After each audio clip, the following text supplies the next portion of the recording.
Fearful avoidant attachment styles can be confusing in relationships, giving mixed messages or exhibiting hot and cold behaviors. But it can also be really confusing to be a fearful avoidant attachment style, constantly pulled between wanting to be all in and wanting to connect, but fearing connection at the same time. So in today's video, I'm going to break down for you what a fearful avoidant attachment style really needs in a relationship. And my hope is that this acts as a roadmap for you to better advocate for your needs, get your needs met, or better understand your partner if you're the loved one of a fearful avoidant.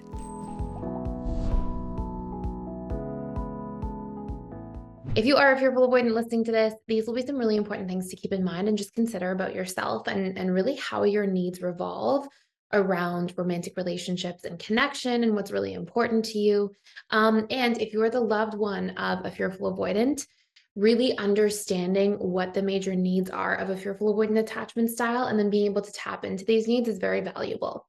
Now, I say this about every single version of these videos about how to connect with whichever attachment style, whether it's FA, AP, DA.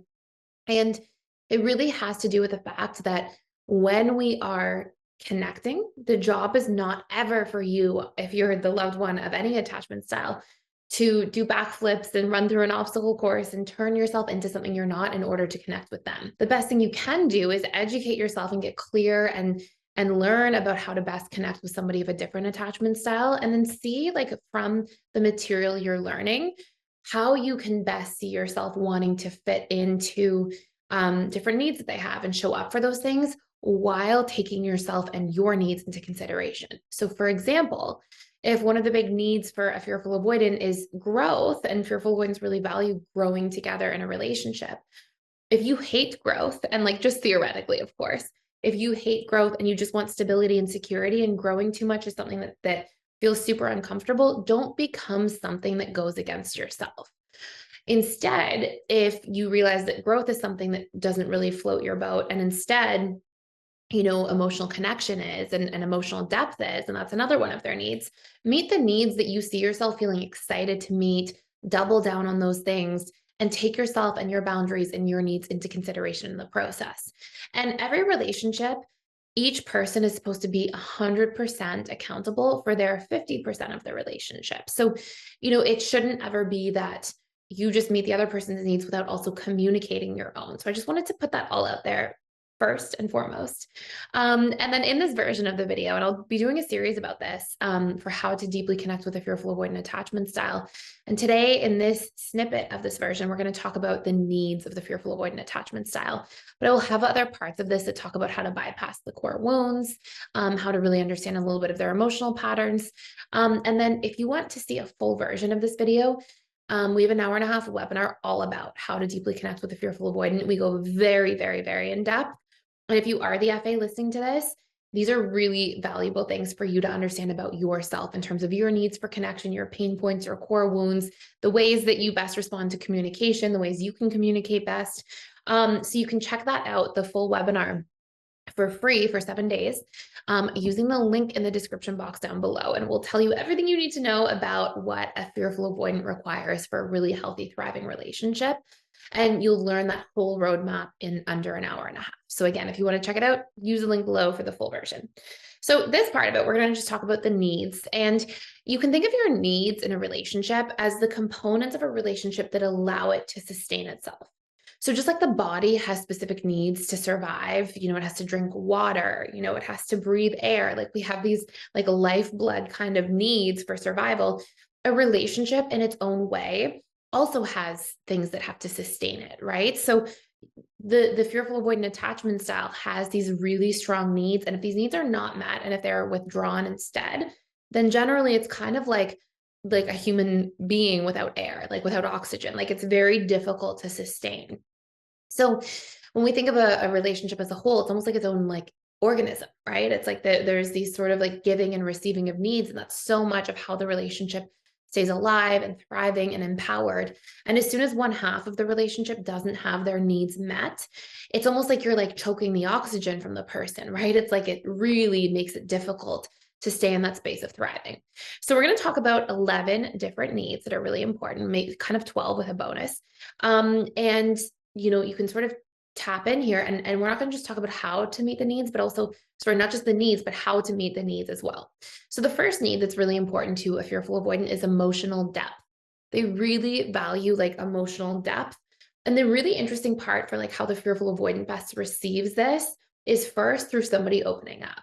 Fearful avoidants essentially have been conditioned to a certain degree into kind of these like one-way connection relationships, because in so much of their upbringing, if they grew up around chaos, sometimes the only way they really felt like they got love is when they were there for or supporting their parents or their caregivers in their chaos. And sometimes the variation of this is like supporting the siblings. Like sometimes we have like the eldest sibling of a large family, and that sibling supporting all the other siblings. And so like the fearful avoidant tends to get rewarded or attuned to or acknowledged or approved of when they are in support of other people, which makes fearful avoidance like really good at like drawing information out of people and getting people to connect deeply with them and to share with them. And that's something that fearful avoidants generally like and value.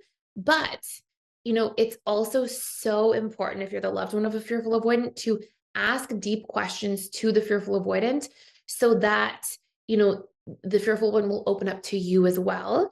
And even if that takes a little more time and you have to be a little more patient and consistent, it is definitely something the fearful avoidant needs. And it's something that will, again, like kind of represent the lifeblood of the relationship, like allow it to sustain itself. The second major one, and these aren't in any particular order, the second major one is trust.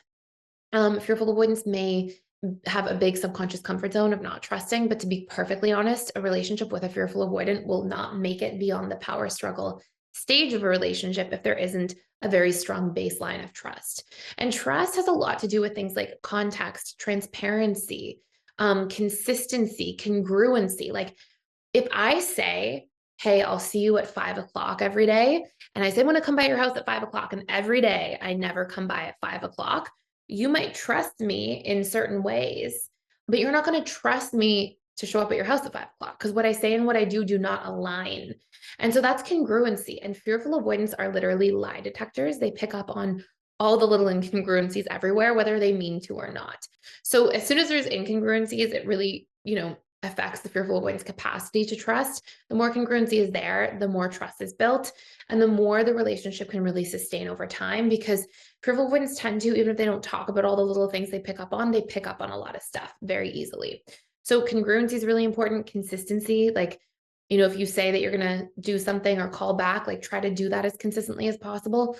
Also, if you're like dating a fearful avoidant and then you're available and then you're really not available and then you're available, you're really not available, that intermittent reinforcement may draw the fearful avoidant in initially, but over the long term, it will cause them to again feel like they're not trusting, and they'll keep pulling away inside until they kind of hit a tipping point, and then they'll leave seemingly all of a sudden. But usually there's a lot of like things they weren't just discussing around trust or consistency that were happening first. Consideration, like making somebody feel like you're considering them, is a massive part of trust as well. Like that you're looking out for their feelings. Like if you're going to cancel a trip that you had planned. Like if you're like, oh, I canceled the trip, see you later.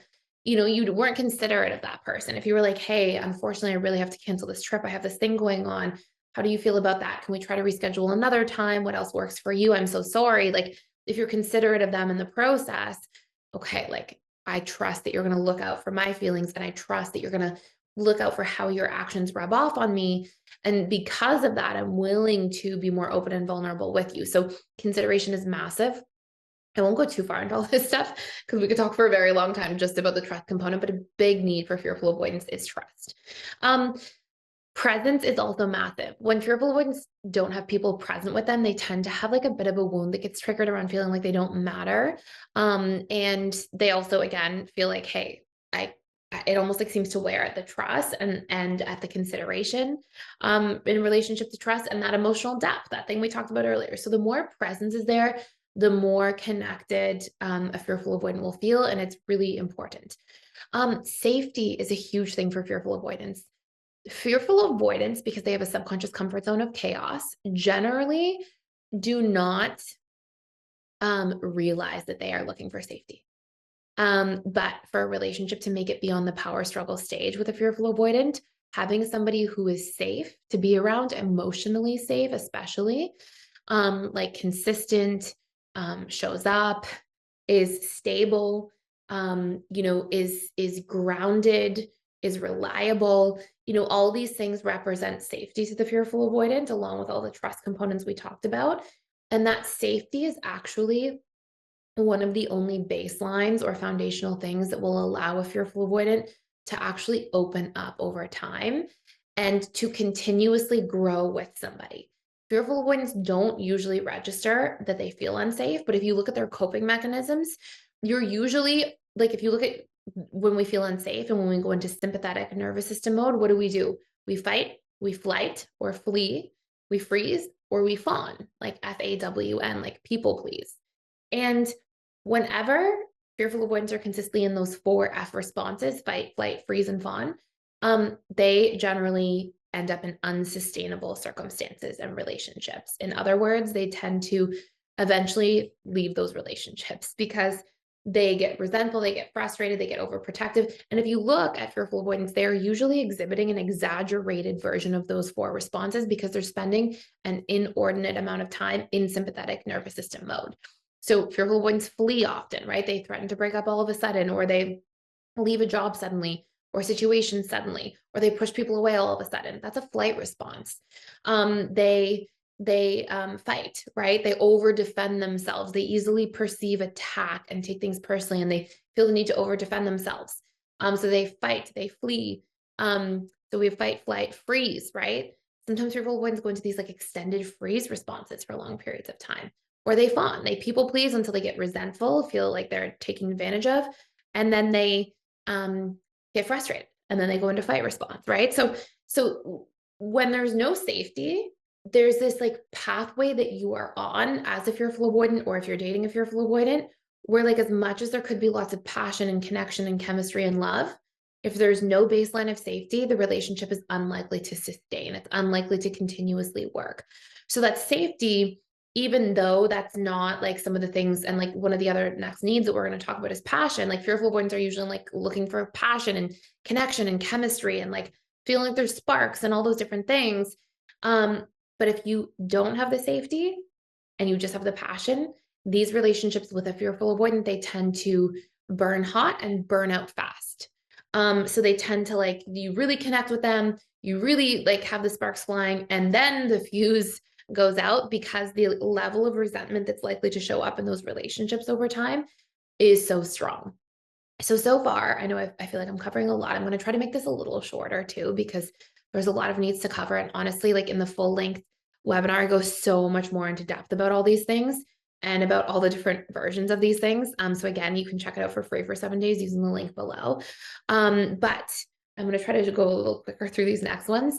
Another big one is novelty. And it's interesting too, because like the fearful avoidant, they have these like seemingly contradictory parts, right? It's like they want the depth and they need the safety, but they also need the novelty, right? But we're humans, like we are holistic beings. We have multiple aspects of self. So even though the fearful avoidant might want novelty and want safety, it doesn't actually mean that like, oh, they're conflicting. That's not possible. No. The fearful avoidant absolutely has these seemingly contradictory needs. But as a human being, you can enjoy trying new things, doing new things, but also need at a baseline level a sense of safety and stability in your life. Like they might seem at a surface level like they contradict, but they absolutely are just like parts of our holistic self. They're parts of the big picture. So novelty is really important. Fearful avoidants really need to know that like they can go to a new restaurant with their partner, have new discussions, try new hobbies, test new things, have new types of conversations, go to new places. Like anything that's too routine will also cause the fearful avoidant to lose interest quite quickly. Again, this doesn't mean that like the fearful avoidant's only gonna want to date new people over time. It means that there's just an important novelty aspect to bring into the relationship. So like trying new things, going to new places, like bringing that in as something you do together as partners in a relationship and unite over is very valuable. The next big one is growth. We were kind of talking about this at the preface of this video. Fearful avoidants actually have a fear of not growing together. Like fearful avoidants tend to be like acutely aware that if you're not growing together, you're likely to grow apart. And so growth together means like having deeper conversations, being tapped into needs, understanding in a relationship that your needs are going to change over time. Like understanding that, hey, what your needs were when we first started dating in the first 6 months versus what your needs are 5 years into a relationship, 10 years into a relationship, these are going to change. So growing together also means consistently having conversations to discover each other's needs, interests, beliefs, opinions as you evolve as unique individuals, and being able to make space for those things to merge, right? To grow together. Like, hey, I might have had these opinions way back and you had these opinions, and then your opinions changed and mine didn't, or yours did and mine did. And like, we still find a way to harmonize over that. We still find a way to like connect over our unique similarities and differences. So growth is so important if you're full avoidance. And then freedom is super important if you're full avoidance. Again, it doesn't mean you can't have emotional depth and freedom. You can have like a lot of emotional depth. Maybe you spend 2 nights a week together dating this person and you are super present, have deep conversations. You're very like close and connected and do all these different things. But then maybe also you have, a day that you don't really talk a lot during the week because you're both doing your own thing. Like that's the freedom. And then the next need is independence. And they kind of go hand in hand. And I think we tend to so easily think of things in like these all or nothing segmented ways. Like you either have freedom and independence or you have depth and connection and presence. But like it's not true.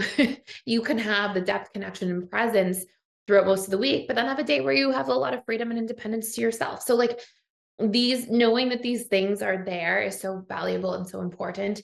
And then the last big thing is that fearful avoidance want to feel like they are wanted and appreciated. They want to feel like you want to be with them, that your time matters to them, that you appreciate that you're with them. And it doesn't have to be in this like extreme way. It doesn't have to be in this like, oh, wow, I'm so, so lucky all the time. It can be like just reassuring that like you appreciate the relationship, you appreciate the time together, you like who the person is that you're dating. And just having that kind of reassurance in a way that makes, the relationship a certain degree of priority in your life, and things along those lines are very important to a fearful avoidant as well. So these are some very valuable things. Again, if you want a much deeper dive for an hour and a half into all the needs and specifically how to meet them and how to communicate about them, and then how to bypass core wounds and de-escalate in arguments and all the different ways to deeply connect, you can use that link down below to check out the webinar for free for 7 days. And I'm in there doing webinars 4 times a week. So if you want to come in and ask me personal questions about yourself, anything like that, I'm there to support you. And that's about it for today. So thank you so much for watching. Thank you for being here. Please like, share, and subscribe to this channel if you're enjoying this content. I literally put out a daily video, and you can let me know questions or videos you want to see in the comments below. And yeah, I will see you in tomorrow's video. Thank you for being here.